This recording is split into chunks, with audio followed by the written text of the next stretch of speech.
कहानी को पूरा समझने के लिए कहानी के पिछले सभी भागों को ज़रूर देखें। उसका लिंक मैं आप लोगों को डिस्क्रिप्शन बॉक्स में दे दूंगी और साथ में कमेंट बॉक्स में पिन भी कर दूंगी, तो आप वहां से भी जाकर देख सकते हैं।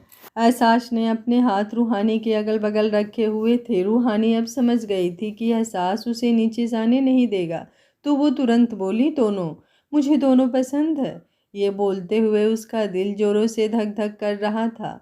एहसास अब तिरछी निगाहों से रूहानी की तरफ देखते हुए बोला, आइंदा मुझसे पंगा मत लेना, नहीं तो तुम्हारा मुंह तोड़ दूंगा। रूहानी झट से बोली, अच्छा तो फिर आप प्यार किन्हें करेंगे? रूहानी की बात पर एहसास की नज़रें उस पर और भी ज़्यादा तिरछी हो गई थी। मतलब उसकी बिल्ली उसी से ही म्याऊं? वो झट से बोला, प्यार भी तो तुम कहाँ ही करने दे रही हो, उसके लिए भी तो तड़पा ही रही हो रूह। रूहानी अब अपनी बाहों का हार उसके गले में डालते हुए बोली, कल के बाद नहीं तड़पाऊंगी, और अब आप सच में मुझे यहाँ से जाने दीजिए और खुद भी जाइए, जाकर कोई काम कीजिए। कल हमारी शादी है और आपको कोई टेंशन ही नहीं है। आपको पता है मेरे पास शादी में पहनने के लिए लहंगा भी नहीं है। उसकी बात पर एहसास हंसने लगा। मतलब शादी में और भी बहुत सारी चीज़ थी, लेकिन उसकी रूह परेशान भी थी, तो किसके लिए हो रही थी? लहंगे के लिए। वो झट से मुस्कुराते हुए बोली, अच्छा तो अपना फेवरेट कलर बताओ, कौन से कलर का लहंगा पहनना चाहती हो तुम? रूहानी मुस्कुराते हुए बोली, वैसे तो मुझे हल्के रंग पसंद है एहसास, लेकिन शादी के लिए मुझे रेड कलर का लहंगा चाहिए, बिल्कुल ट्रिपिकल ब्राइड वाला। क्योंकि बाकी सारे रंग बेशक से अच्छे लगते हैं, लेकिन जो वाइब रेड कलर में है ना, वो और किसी कलर में नहीं होती। उसकी बात पर एहसास उसे आंखें छोटी कर देख रहा था। जहाँ दुनिया भर की लड़कियां फैशन से अपडेट रहती हैं, वहाँ पर उसकी रूह सादगी को पसंद करती थी। उसने अब खुद नीचे बेड पर लेटते हुए रूहानी को अपने ऊपर लिटाया और बोला, चलो लहंगा तो हो गया, अब ये बताओ दुपट्टा कौन सा पहनोगी? उसकी बात पर रूहानी चौंकते हुए उसकी तरफ देखने लगी। उसके एक्सप्रेशंस देखकर एहसास झट से बोला, अरे सॉरी सॉरी, गलत सवाल कर दिया, मुझे पूछना ये था कि उसके साथ ज्वेलरी कौन सी पहनोगी? रूहानी उसे टेढ़ी नज़रों से देख रही थी। वो बहुत अच्छी तरह से जानती थी कि एहसास ने पहले उसे क्या कहा था, और वो गलती से कहा था या जानबूझकर कहा था। अब वो उसकी चेस्ट पर अपना हाथ रखते हुए ऊपर की तरफ उठी। एहसास दर्द से चिल्लाया, लेकिन रूहानी ने उस पर ज़्यादा ध्यान नहीं दिया। वो जानती थी कि एहसास ड्रामा कर रहा था, और सच में एहसास ड्रामा ही कर रहा था। इतना तो रूहानी ने जोर भी नहीं दिया था जितना वो चिल्ला रहा था। पर तभी अचानक से दरवाज़ा नॉक हुआ। रूहानी और एहसास ने दरवाजे की तरफ देखा। रूहानी के चेहरे पर परेशानी झलक रही थी, क्योंकि अगर कोई दरवाजे पर था तो उसे एहसास के चिल्लाने की आवाज़ साफ सुनाई दी होगी। अब उसने तुरंत पलटकर एहसास की तरफ देखा, लेकिन एहसास मौके का फ़ायदा उठाते हुए बिस्तर पर से उठा और जल्दी से जाकर उसने दरवाज़ा खोला। सामने हिमांशी जी खड़ी थी। वो परेशान होते हुए बोली, क्या हुआ है एहसास, तुम इतनी ज़ोर से क्यों चिल्लाए? रूहानी तुरंत आगे आई और बोली, कुछ कुछ नहीं माँ। उसकी बात पूरी होती उससे पहले ही एहसास बोला, ऐसे कैसे कुछ नहीं? साफ साफ बताती क्यों नहीं तुम मॉम को कि तुम मुझ पर अत्याचार कर रही थी? उसकी बात पर मानसी जी हैरान रह गई। एहसास सब वापस उनकी तरफ देखते हुए बोला, मॉम मुझे तो लगा था कि लड़कियां शादी के बाद बीबी बनने पर मर्द जात पर अत्याचार करती हैं, लेकिन यहाँ पर मेरी वाली ने तो शादी से पहले ही मुझ पर जुल्म करना शुरू कर दिया। अब आप ही बताइए मैं क्या करूं? रूहानिया मासूमियत से बोली, ऐसा कुछ नहीं है माँ, मेरा यकीन कीजिए, मैंने सच में इन पर कोई जुल्म नहीं किया। मैं तो बस बिस्तर से उठ ही रही थी। एहसास भी तुरंत बोला, देखा देखा आपने कैसे आपकी होने वाली बहू अभी से ही बिस्तर पर मुझ पर जुल्म करने लगी है। शादी के बाद तो ना जाने वो मेरा क्या ही करेगी।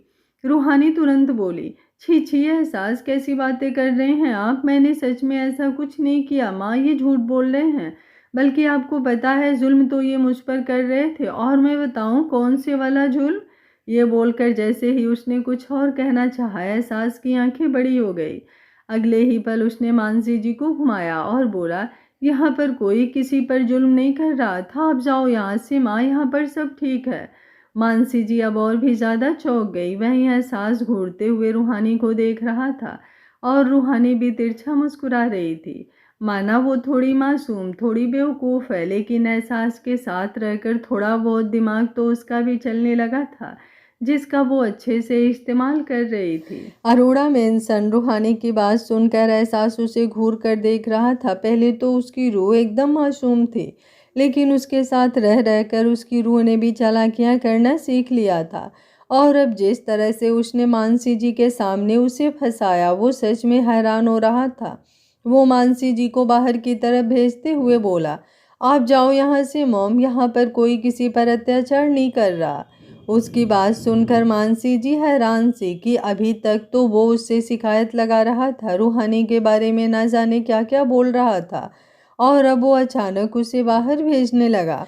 वहीं मानसी जी ने अब रूहानी की तरफ भी देखा और रूहानी ने तुरंत उनके हाथ पकड़ते हुए कहा, नहीं नहीं माँ, अब आप यहाँ से कहीं नहीं जाएंगी, तब तक तो बिल्कुल नहीं, जब तक आप पूरी तरह से समझ नहीं लेती कि यहाँ पर कौन किस पर कितने जुल्म कर रहा है। ये जो आपका बेटा है ना, आपको लगता है कि बहुत ज़्यादा मासूम है, लेकिन ये मासूम बिल्कुल भी नहीं है। इन्होंने मुझे टॉर्चर कर रखा है। मानसी जी ने अपने मुंह पर अपना हाथ रख लिया और एहसास की तरफ देखते हुए बोली, मुझे तुमसे ये उम्मीद बिल्कुल भी नहीं थी। एहसास अब तुरंत रूहानी के करीब आया और उसकी कमर पर अपना हाथ रख कर उसे अपने पास खींचते हुए बोला, मैं तुम पर अत्याचार कर रहा हूँ? अच्छा ज़रा बताना मुझे, मैंने तुम पर क्या ही अत्याचार किया है? ज़्यादा ना दिमाग मत चलाओ तुम। मासूम हो, मासूम बनकर रहो। ये जो शैतानियाँ करने लगी हो ना, ये किसी दिन तुम पर ही भारी पड़ जाएंगी। और अब तो मैं तुम्हें खुला चैलेंज दे रहा हूँ कि अब तक तो मैंने कुछ नहीं किया था, लेकिन एक बार शादी होने दो, उसके बाद अगर मैं सच में जल्लादपति नहीं बना तो मैं भी एहसास अरोड़ा नहीं। रूहानी मासूमियत से भरा हुआ चेहरा बनाते हुए मानसी जी की तरफ देखते हुए बोली, देखिए देखिए माँ, ये आपके सामने मुझे कैसे धमकी दे रहे हैं। मानसी जी ने भी वापस एहसास की तरफ देखते हुए कहा, ये तो सच में तूने हद कर दिया एहसास, तू ऐसे कैसे रूहानी को डरा सकता है। तुम एक काम करो रूहानी, तुम मेरे साथ मेरे कमरे में चलो, तब जाकर इसे समझ में आएगा कि इसने तुम्हारे साथ ऐसे पेश नहीं आना चाहिए। ये ऐसे कैसे तुम्हें धमकियाँ दे सकता है। उनकी बात पर अब तो रूहानी के चेहरे पर और भी ज़्यादा लंबी स्माइल आ गई थी। भला इससे ज़्यादा बड़ी सजा एहसास के लिए क्या हो सकती थी कि अरोड़ा मेंशन में रहते हुए भी रूहानी उसके साथ उसके रूम में ना रहे। वहीं एहसास अब चौंकते हुए बोला, ये कैसी बात कर रही हैं आप मॉम, आप ऐसे कैसे रूहानी को अपने साथ लेकर जा सकती हैं। खबरदार, अगर आप रूहानी को इस कमरे से भी बाहर लेकर गई तो। अब मानसी जी तुनक कर बोली, और तुम मुझे रोकने वाले कौन होते हो। एहसास जल्दी से बोला, मैं इसका पति। जैसे ही उसने कहा मानसी जी हंसी और बोली, अभी तुम्हारी शादी रूहानी से हुई नहीं है, अभी तो सिर्फ शादी फाइनल हुई है। आज की पूरी रात और कल का पूरा दिन तुम दोनों की शादी में बचा हुआ है, तो जब तक तुम्हारी शादी नहीं हो जाती तब तक अपना ये पति वाला हक अपने पास रखो। मैं जा रही हूँ रूहानी को यहाँ से लेकर, अब तुम यहाँ पर बैठकर दीवारों पर अत्याचार करो। कैसे मेरी मासूम सी बच्ची को परेशान कर रखा है तुमने। ये बोलते हुए उन्होंने रूहानी के गाल पर बड़े ही प्यार से हाथ रखा। रूहानी हल्का हल्का अपने लोअर लिप को अंदर की तरफ दबा रही थी और एकदम क्यूट क्यूट एक्सप्रेशन बना रही थी। वो अपनी झुकी हुई नज़रों से भी एहसास को देख रही थी और उसे बुरी तरह से चिढ़ा रही थी। उसके एक्सप्रेशंस देखकर एहसास हैरानी से बोला, तुम सच में मॉम के साथ जा रही हो। रूहानी ने उसकी बात का कोई जवाब नहीं दिया, बल्कि मानसी जी की तरफ देखते हुए बोली, आप मुझे अपने साथ ले चलिए ना मॉम, वरना पता नहीं मैं आज रात कैसे ही सो पाऊंगी। और कल मेरी शादी है, कहीं शादी से पहले अगर मेरे डार्क सर्कल आ गए तो मैं तो सुंदर भी नहीं लगूंगी। मुझे आज रात आपके साथ ही रहना है, यहाँ पर तो मैं बिल्कुल भी सेफ नहीं। ये बोलते हुए अब वो और भी ज़्यादा क्यूट लग रही थी और एहसास उसे घूर घूर कर देख रहा था। उसका मुंह एकदम उतर चुका था और मानसी जी अब रूहानी का हाथ पकड़कर उसे वहां से ले गई थी। जाते हुए रूहानी ने पलट कर एहसास की तरफ देखा और अपनी टंग बाहर निकाल कर उसे बुरी तरह से चिढ़ाया। एहसास उसे तिरछी निगाहों से देख रहा था और देखते ही देखते अब रूहानी उसकी आंखों के सामने से ओझल हो गई थी। अब एहसास ने अपना माथा पीट लिया और बोला, और कर ले ड्रामा एहसास, अब गई वो, पर उसे क्या लगता है कि मैं उसे खुद से दूर जाने दूंगा। बेशक से शादी हो या ना हो, आई डोंट केयर, लेकिन रूह को तो उसके एहसास के पास आना ही पड़ेगा। ये बोलते हुए उसके चेहरे पर नोटी स्माइल थी और अब वो बाहर की तरफ ना आकर अपने कमरे में ही रहा। वो अपना कुछ पेंडिंग काम पूरा कर रहा था। रूहानी झूठ नहीं बोल रही थी, आज सच में एहसास को ऑफिस जाना था और पिछले कई दिनों से वो ढंग से ना ही ऑफिस आ रहा था और ना ही अपना कोई काम कर रहा था। पर आज उसकी एक इम्पॉर्टेंट मीटिंग थी जो एहसास लैपटॉप पर अटेंड कर रहा था। रूहानी नीचे आ गई थी जहाँ पर अब मानसी जी ने डिज़ाइनर बुला रखा था। वो रूहानी के लिए लहंगे वगैरह ले रही थी। शादी के 3 फंक्शन होने वाले थे और तीनों के लिए अलग अलग लहंगे चाहिए थे। आज रात को ही वो रूहानी और एहसास की एंगेजमेंट और मेहंदी का फंक्शन करवाने वाली थी। बाहर गार्डन एरिया में तो डेकोरेशन स्टार्ट भी हो गई थी। वहीं दूसरी तरफ मानसी जी ने एहसास को मैसेज भी भेज दिया था। बाकी सब तो वो देखने वाली थी, लेकिन एंगेजमेंट रिंग की जिम्मेदारी उन्होंने एहसास को दे दी थी। एहसास अपनी मीटिंग अटेंड कर ही रहा था कि उसके फ़ोन पर मानसी जी का मैसेज आया। कहीं वो मैसेज रूहानी से ना जुड़ा हो, ये सोचकर उसने तुरंत वो मैसेज पढ़ा और वो मैसेज पढ़ने के बाद मीटिंग गई भाड़ में, क्योंकि अब एहसास को अपनी लाइफ का सबसे इम्पोर्टेंट काम करना था। सामने से बिजनेसमैन उसकी तरफ देखते हुए बोले, आप मेरी बात सुन तो रहे हैं ना मिस्टर अरोड़ा? एहसास तुरंत बोला, नहीं, बिल्कुल भी नहीं सुन रहा हूँ और सुन भी नहीं पाऊँगा, क्योंकि अब मुझे अपना एक इम्पोर्टेंट काम करना है। तो मैं ये मीटिंग यहीं पर पॉज कर रहा हूँ। अब ये मीटिंग मेरी शादी और हनीमून के बाद ही शेड्यूल होगी, तो बाय बाय, टेक केयर। ये बोलकर उसने अपना कैमरा ऑफ कर दिया। जिनके साथ वो मीटिंग कर रहा था वो लोग बस उसकी तरफ देखते रह गए। लेकिन एहसास अरोड़ा के सामने कौन ही बोल सकता था, पर वो लोग हैरान जरूर थे, क्योंकि एहसास अरोड़ा अपने प्रोफेशनलिज्म के लिए जाना जाता था और सबको पता था कि एहसास इन प्यार इसके चक्कर में बढ़ने वाला इंसान नहीं है। लेकिन अब उसे अपनी शादी के लिए इतना एक्साइटेड होते हुए देख सबको इतना तो समझ आ गया था कि जिससे भी उसकी शादी हो रही है वो बहुत ज़्यादा खुदकिस्मत होगी। वहीं दूसरी तरफ सोफे पर बैठी हुई रूहानी को ऐसा लग रहा था जैसे उसका सर गोल गोल घूम रहा है।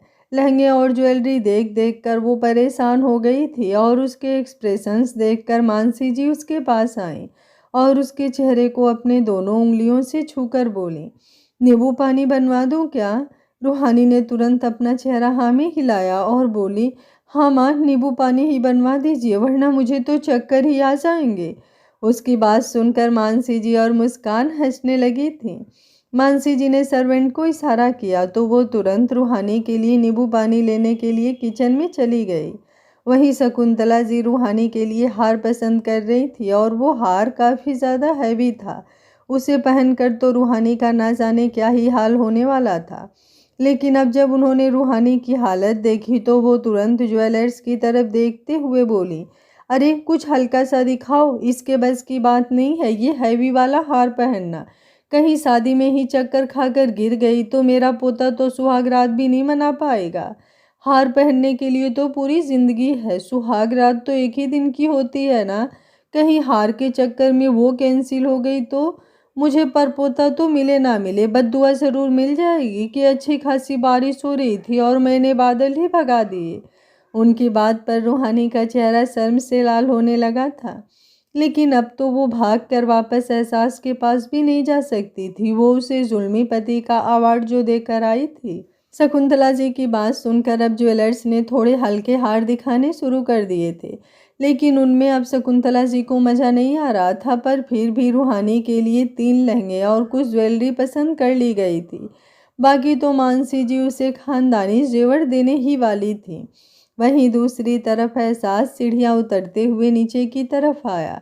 जब वो नीचे आ रहा था तो रूहानी का दिल जोरों से धक धक कर रहा था। रूहानी सोच रही थी कि एहसास उसके पास आएगा, लेकिन एहसास नीचे तो आया पर बिना उसके पास आए ही वो सीधा बाहर की तरफ चला गया। रूहानी बस उसे जाते देखती रह गई और एहसास उसे उसकी ही दवाइयों का टेस्ट करवा रहा था। बाहर आते हुए उसकी नज़र गार्डन एरिया की तरफ गई जहाँ पर डेकोरेशन का काम चल रहा था। अभी फ़िलहाल शाम का वक्त था और उसके पास बहुत कम टाइम था अपनी एंगेजमेंट रिंग लेने का, इसलिए वो बस अपनी गाड़ी में बैठा और तुरंत वहाँ से निकल गया। वहीं अब रूहानी का चेहरा मायूस हो गया। वही थी जो एहसास को काम पर जाने के लिए भी बोलती थी, लेकिन अब वही थी जो उसके जाने पर उदास भी हो रही थी। रात के लगभग से 9 बजे रूहानी मिरर के सामने बैठी थी। इस वक्त उसने पीच कलर का आउटफिट पहना हुआ था, जो कि एक खूबसूरत सा लहंगा था। उसके साथ मैचिंग ज्वेलरी और हाथों में चूड़ियाँ। इस वक्त रूहानी गजब की लग रही थी। मुस्कान हल्का सा उस पर झुकी और उसने रूहानी के माथे पर एक छोटी सी बिंदी लगाई, जो उसके लहंगे के साथ ही मैच कर रही थी। अब रूहानी की खूबसूरती जैसे और भी ज़्यादा बढ़ गई थी। वो रूहानी की तरफ देखते हुए बोली, आज तो भाई आपको देखेंगे ना तो एकदम फ्लैट हो जाएंगे भाभी। मुझे नहीं पता वो कल तक भी कैसे इंतज़ार करेंगे। उसकी बात पर रूहानी शर्माने लगी। तभी मानसी जी अंदर की तरफ आई और बोली, रूहानी तुम रेडी हुई या नहीं? ये बोलते हुए अचानक से वो चुप हो गई जब उनकी नज़र रूहानी पर गई। रूहानी को देखकर वो कुछ बोल ही नहीं पाई और अब उसके पास आकर उन्होंने पहले उसकी बलैयाँ उतारी और फिर अपनी आंख से काजल का टीका लेकर उसके कान के पीछे लगा दिया। वो मुस्कुराते हुए बोली, तुम बहुत खूबसूरत लग रही हो रूहानी। रूहानी ने अपनी पलकें झुका ली। अब मानसी जी मुस्कान की तरफ देखते हुए बोली, तुम एक काम करो, 5 मिनट बाद रूहानी को नीचे ले आना। एहसास का चेहरा तो देखने लायक होगा। पिछले आधे घंटे से वो रूहानी का इंतजार कर रहा होगा। फाइनली अब उसका इंतजार खत्म होगा। ये बात बोलते हुए अब वो वापस रूहानी को देखने लगी और रूहानी के एक्सप्रेशन साफ बता रहे थे कि नीचे तो एहसास उसका इंतजार कर रहा है, लेकिन इंतज़ार तो रूहानी भी कर रही है कि कब वो पूरी तरह से रेडी हो और फिर नीचे जाए। मुस्कान जल्दी से बोली, ठीक है मॉम, आप जाइए, मैं रूहानी भाभी को ले आऊंगी। मानसी जी अब तुरंत वहां से बाहर की तरफ आ गईं और तकरीबन 5 मिनट बाद ही रूहानी अंदर से बाहर की तरफ आई। एहसास जो इस वक्त अपने किसी बिजनेस पार्टनर से बात कर रहा था, अचानक से ही उसका दिल जोरों से धक धक करने लगा और फिर उसकी नज़रें रूहानी पर गई। उसे देखते ही जैसे उसके लिए बाकी सब एकदम ब्लर हो गया। उसकी धड़कनें इतनी ज़्यादा तेज़ी से चल रही थी कि उसके आसपास खड़े शख्स को भी सुनाई दे रही थी। उनमें से एक ने एहसास के कंधे पर अपना हाथ रखा और बोला, आप ठीक तो हैं ना मिस्टर अरोड़ा? एहसास ने उस शख्स की तरफ नहीं देखा, बस यूं ही उसका हाथ अपने कंधे से हटा दिया और फिर रूहानी की तरफ अपने कदम बढ़ाने लगा। वहीं रूहानी भी दरवाजे पर आकर रुक चुकी थी। अब एहसास उसके सामने आकर खड़ा हुआ। मुस्कान तुरंत वहां से साइड हट गई। मीडिया वाले जिस पल का इंतजार कर रहे थे, अब वो पल आ चुका था, तो उन्होंने भी एहसास और रूहानी दोनों की पिक्चर्स क्लिक करना शुरू कर दिया। एहसास ने अपना हाथ रूहानी की तरफ बढ़ाया तो रूहानी ने बड़े ही प्यार से उसके हाथ पर अपना हाथ रखा और फिर एहसास उसे लेकर स्टेज की तरफ बढ़ गया। सब लोग उनके लिए तालियां बजा रहे थे। रूहानी के लिए ये पल किसी फेरी टेल से कम नहीं था। उसने ऐसा तो कभी सोचा ही नहीं था जो आज उसके साथ हो रहा था। कहाँ एक वक्त पर वो खुद को भी हार चुकी थी और कहाँ अब उसे ऐसा लग रहा था जैसे उसने दुनिया जीत ली हो। ऐसा ही होता है, जब आप अपने प्यार में हार जाओ तो आप खुद को भी हार जाते हो, लेकिन अगर आप अपने प्यार में जीत जाओ तो आपको ऐसा लगता है जैसे पूरी दुनिया ही आपके कदमों में है। आपसे ज़्यादा खुश इंसान हो ही नहीं सकता कोई। जैसे ही वो दोनों स्टेज पर आए, अचानक से ही सीटी बजाने की आवाज़ आई और वो सीटी कोई और नहीं बल्कि शकुंतला जी बजा रही थी। उन्हें सीटी बजाते हुए देख मुस्कान ने भी तुरंत सीटी बजाना शुरू कर दिया। कर वो दोनों रही थी, लेकिन शर्म रूहानी को आ रही थी और अब एहसास ने उसकी तरफ देखते हुए बड़े ही प्यार से कहा, तुम्हारी तारीफ करने का मन कर रहा है, लेकिन अभी नहीं, फुर्सत से तुम्हारी तारीफ करूंगा, क्योंकि तुम्हारी तारीफ जल्दबाजी में करने वाली चीज़ ही नहीं। उसकी बात सुनकर रूहानी मुस्कुराई। वहीं दूसरी तरफ जब मानसी जी ने दो लड़कियों को ऊपर स्टेज पर भेजा, जिनके हाथ में अलग अलग प्लेट थी और प्लेट में एहसास और रूहानी के लिए एंगेजमेंट रिंग रखी हुई थी, वो दोनों अब एहसास और रूहानी के पास आकर खड़ी हो गई थी। एहसास ने अपनी प्लेट में से वो रिंग उठाई और फिर रूहानी का हाथ अपने हाथ में पकड़ते हुए उसे बड़े ही प्यार से रिंग पहना दी। रूहानी उस रिंग की तरफ देख रही थी जो बहुत ज़्यादा खूबसूरत थी। उसने अपनी लाइफ में इससे ज़्यादा खूबसूरत रिंग कभी नहीं देखी थी। एहसास रूहानी के एक्सप्रेशंस देखते हुए बोला, खूबसूरत है ना? रूहानी ने अपना चेहरा हाँ में हिलाया। एहसास अब एक बार फिर से मुस्कुराकर बोला, लेकिन तुमसे ज़्यादा नहीं। रूहानी की मुस्कुराहट और भी ज़्यादा लंबी हो गई। अब उसने भी अपने हल्के कांपते हुए हाथ से रिंग ली और फिर एहसास की फिंगर में पहनाने लगी। वो जो रिंग एहसास की फिंगर में पहना रही थी वो भी काफ़ी ज़्यादा खूबसूरत थी। रूहानी का बड़ा ही मन था कि वो एहसास को अपनी तरफ से कोई रिंग पहनाए जो वो अपने पैसों से खरीदे, जैसे वो कभी निष्कर्ष को कोई गिफ्ट दिया करती थी, उसके लिए पैसे जोड़ा करती थी। वो ऐसा कुछ एहसास के लिए भी करना चाहती थी। लेकिन अब वो रिंग देखते हुए तो उसके होश उड़ गए थे, क्योंकि वो रिंग देखने में ही पता चल रही थी कि 25-30 लाख से कम नहीं होगी। एहसास उसकी तरफ देखते हुए बोला, ज़्यादा सोचने की ज़रूरत नहीं है, ये तुमने मुझे अपने हाथों से पहनाई है तो ये पूरी तरह से तुम्हारी तरफ से ही है रूह। और वैसे भी मेरा जो कुछ भी है वो तुम्हारा ही तो है रूह। मैं तो खुद तुम्हारा हूँ। तुम चाहो तो अपने पास रख लो, चाहो तो किसी बाजार में जाकर बेच आओ। रूहानी हल्का सा उसके करीब हुई और बड़ी ही इंटेंस वॉइस में बोली, आपको तो मैं अपनी जान से भी ज़्यादा संभाल कर रखूँगी। अब एहसास के मुस्कुराने की बारी थी। वहीं उन दोनों की रिंग सेरेमनी कंप्लीट होते हुए देख सब लोग उनके लिए तालियां बजा रहे थे। एंगेजमेंट खत्म होते ही अब सब लोग रूहानी और एहसास के पास आने लगे थे।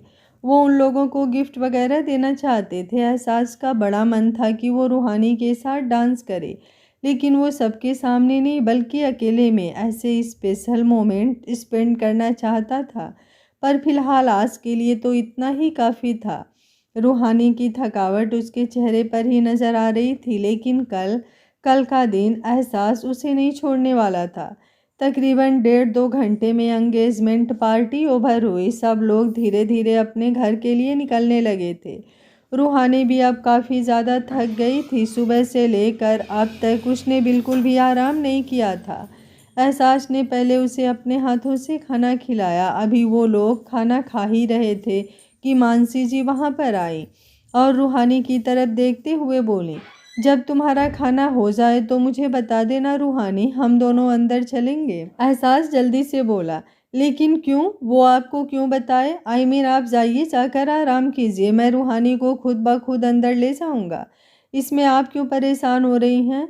मानसी जी हल्का सा मुस्कुरा कर बोली, परेशान होने की बात नहीं है। अब रूहानी को आज की रात मेरे साथ सोना है तो मैं ही उसे अंदर लेकर जाऊंगी। तुम बस उसे खाना खिलाओ और फिर जाकर अपने कमरे में आराम से सो जाओ। एहसास मुंह बनाते हुए बोला, ऐसे कैसे आराम से सो जाऊं? मुझे मेरी रूह के बिना नींद नहीं आती। मुझे उसके साथ ही सोना है। बेशक से शादी कल होगी, लेकिन हम तो पहले से ही एक दूसरे के साथ रहते आ रहे हैं, तो अब क्या प्रॉब्लम हो गई? कहीं आप दोपहर वाली बातों को दिल पर लेकर तो नहीं बैठी? वो तो हम दोनों मजाक कर रहे थे, है ना रूह? मैं तुम पर कोई अत्याचार नहीं करता। और तुम तो वैसे ही गूंगी हो, कुछ बोलती तो हो नहीं, अत्याचार क्या ही करोगी? उसकी बात पर अब रूहानी ने मुंह बनाया। मानसी जी अपना चेहरा नामे हिलाकर बोली, नहीं, दोपहर की बात पर नहीं बोल रही हूँ, लेकिन आज सच में रूहानी को मेरे साथ ही सोना है। शादी से एक रात पहले दूल्हा दुल्हन एक दूसरे के साथ नहीं सोते हैं। एहसास चिढ़ते हुए बोला, ये अलग ही रूल बना दिया आपने, ऐसा कुछ भी नहीं होता मॉम। रूहानी अब अपनी जगह से उठी। वैसे भी उसने ऑलमोस्ट खाना खा लिया था। वो मानसी जी की तरफ देखते हुए बोली, मेरा खाना हो गया माँ, हम अंदर चलते हैं। एहसास उसे घूरते हुए बोला, तुम कहाँ चली? तुम्हारी हिम्मत भी कैसे हुई यहाँ से उठने की? चलो नीचे बैठो। उसकी धमकी सुनकर रूहानी तुरंत नीचे बैठ गई। अब मानसी जी एहसास को घूरते हुए बोली, कितना डरा कर रखते हो तुम बेचारी को, लेकिन अभी वो तुम्हारी बीबी बनी नहीं है ना?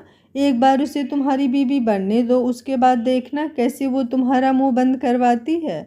और तुम इतना डरती क्यों हो? ये बोलते हुए उन्होंने रूहानी की तरफ देखा। रूहानी को तो समझ नहीं आ रहा था वो क्या ही कहे। एक तरफ माँ थी और दूसरी तरफ बेटा, वो उन दोनों के बीच पिस रही थी। मानसी जी जल्दी से बोली, ये सारी मर्द जात ना एक जैसी होती है, इनसे जितना डर कर रहोगी ये उतना डराएंगे, लेकिन अगर सामने से आंखें दिखाओगी तो देखना कैसे भीगी बिल्ली बनकर तुम्हारे आगे पीछे घूमेंगे। इसलिए आज से डरना बंद करो। जब भी मेरा बेटा तुमसे कुछ कहे तो सीधा जवाब देना कि जाओ, नहीं मानती मैं आपकी बात।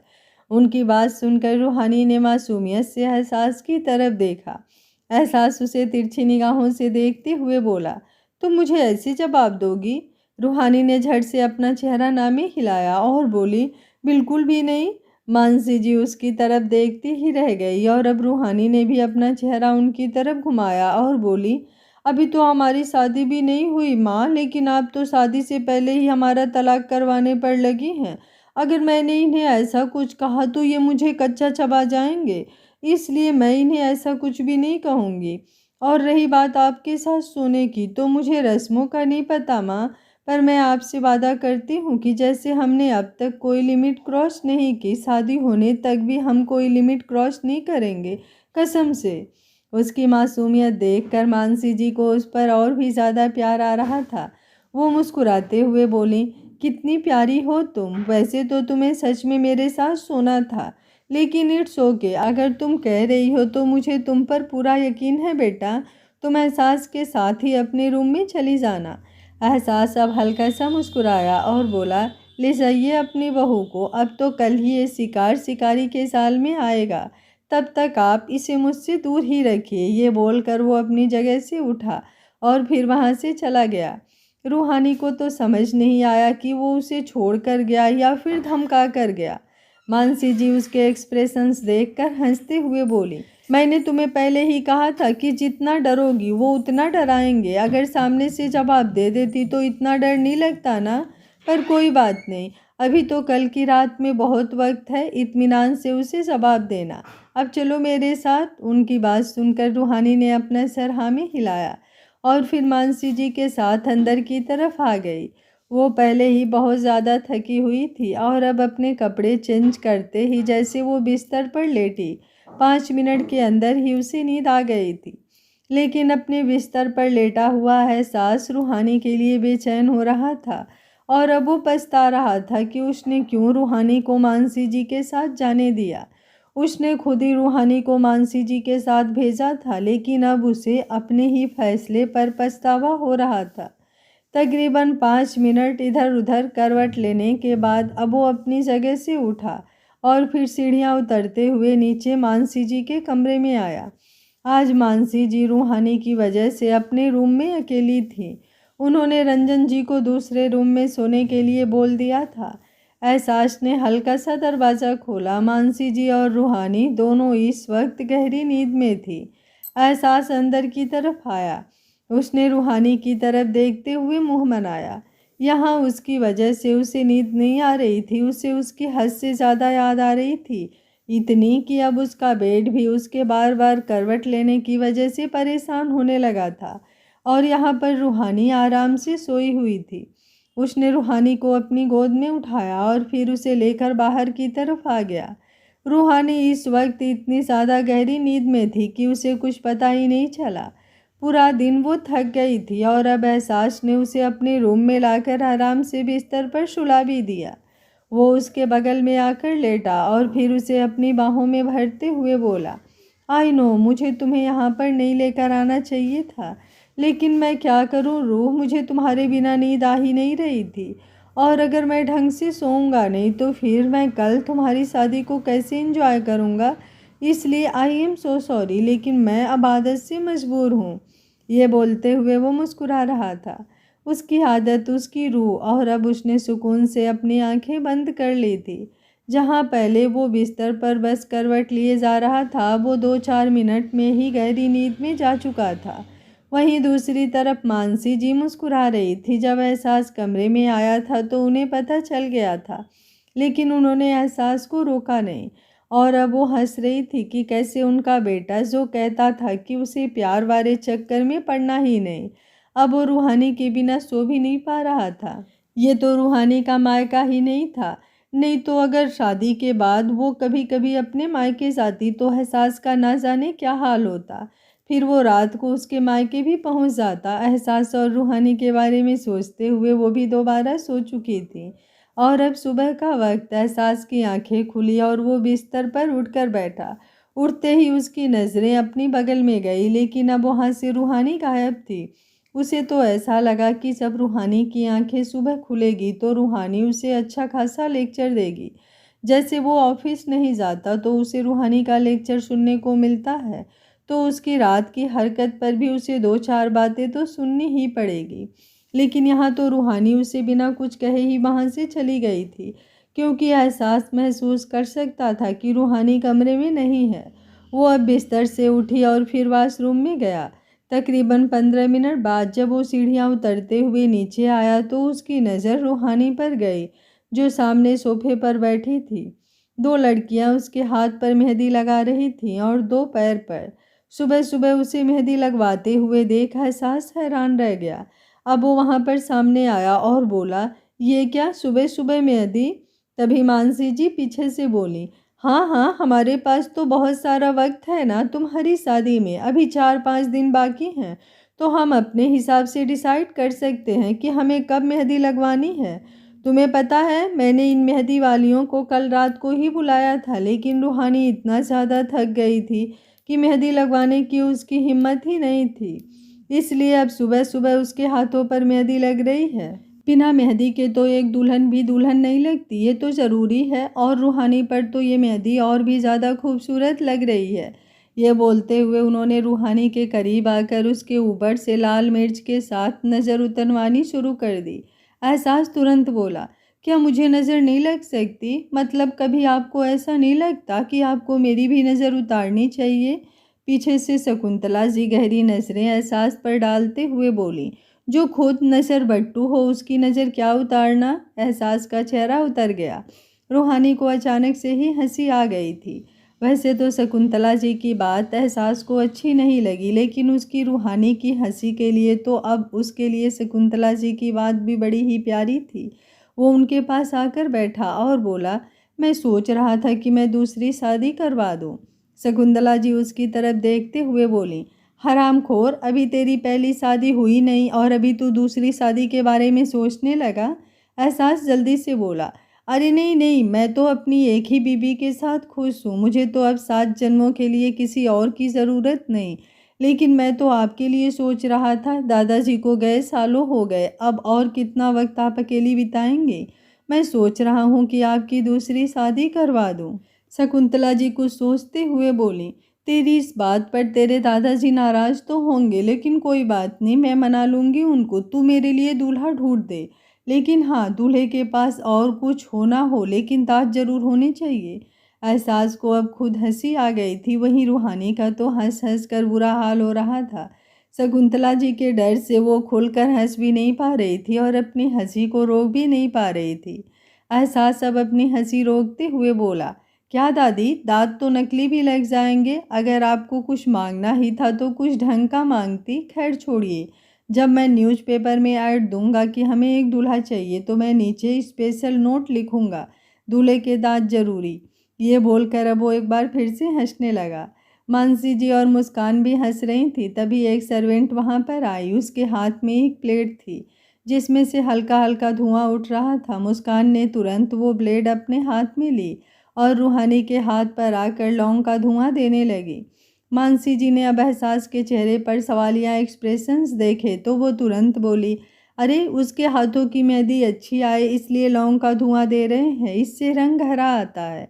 एहसास तुरंत बोला, मेरे प्यार का रंग फीका हो ही नहीं सकता। आप बेशक से ये सब कीजिए या ना कीजिए, मेरी रूह के हाथ मेहंदी से सुर्ख लाल होंगे, इस बात की गारंटी है मेरी। रूहानी की मेहंदी का तो पता नहीं, लेकिन इस वक्त उसके चेहरे पर सुर्ख लाल रंग ही हो रहा था।